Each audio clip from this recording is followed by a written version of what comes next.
Our featured speaker is a serial entrepreneur who last ran a $160 million online company that shipped 45 countries and yet found himself unhappy, regardless of the money.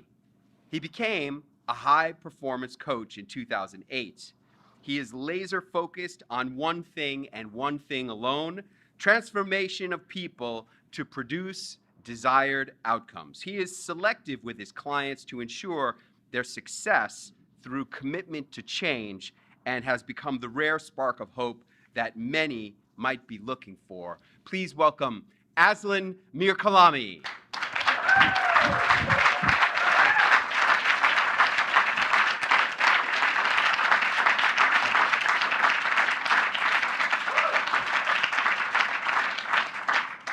Thank you.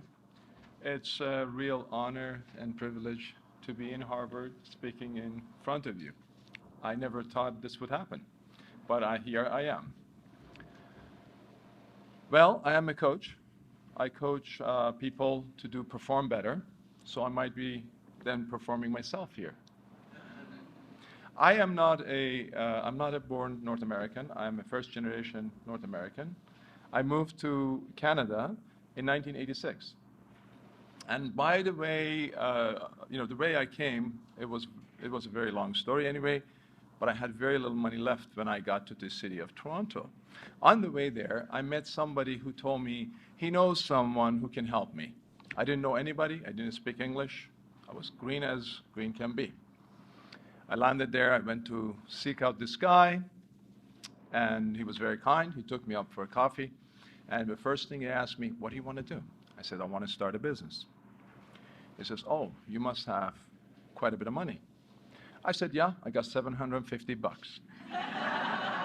And he went on to tell me that with that kind of money, I would never start a business. I would buy real estate. I would rent it out. I would leverage it and buy another one and buy another one.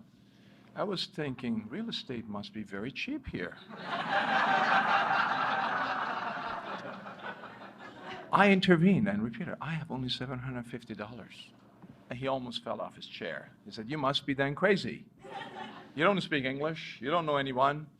You don't have nothing. Do you even have a place to live?" I said, "No, I just arrived." And he goes, "That's not going to happen. The pizza place next door is hiring." I said, "No. I am working for myself, and I'm starting a business." And he said, "But how?" Anyway, long story short, I convinced him to allow me to use his phone number and his address, printed some business cards, go door to door, selling my services. And that business went on, become a very successful business. 3 years later, I bought my very first Mercedes, brand new, parked right in front of his shop, went inside and kind of seeked him out in the back office. I said, "Mary?" He said, "Yeah." I said, "Nice car. Is that yours?" He looks at, "Oh man, these people have absolute no respect. They keep using my front door for parking." I said, "What would you say to the guy if he was yes?" He said, "Take your car and go to hell." I said, "That's my car." And then he said, "Oh, just tell me you're not doing anything illegal." But anyway, that was then. That business went on, and I started many other businesses. In 2003 actually, I became 40 years old. I hit a wall, and I didn't want to do anything. The money was rolling in. One time my son was telling me, "What do you want, Dad, for birthday?" I said, "Anything you want." He said, "How can I get someone something that can have anything he wants?" And that really got me. He said, "I have everything I want. I just don't have one thing, and that's happiness." So that set me off on a really big search. I spent a couple of $1 million of personal development. You name it, I've been doing it, I've seen it. So, and then at the end, I decided basically exit my business and start personal coaching. I coach, it could be anybody from, the little student to a CEO or an executive level. But I basically teach them one thing. They got to manage what's in between their ears and nothing else. Everything else will be rolling out. I'll give you a couple of examples of some very strange clients I've had.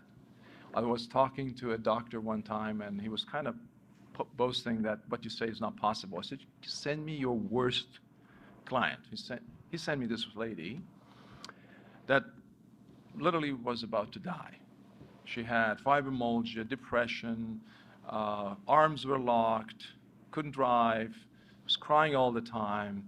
I did some testing. She had like 3 months of timeline left on her future timeline. And I asked her to rank her life between 1 and 10. The answer was 1.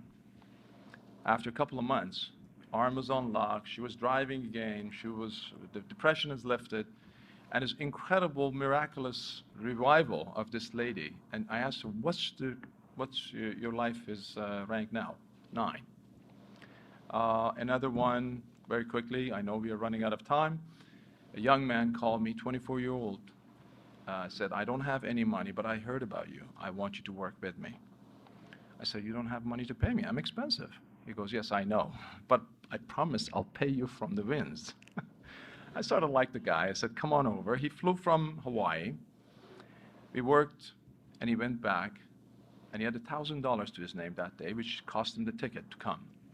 He went and started a business. 8 months later, he made $1 million in a single month. And there's too many examples to say. I know I'm out of time. My name is Aslan Mirkalami. If you want effective coaching, I'm all yours. All right.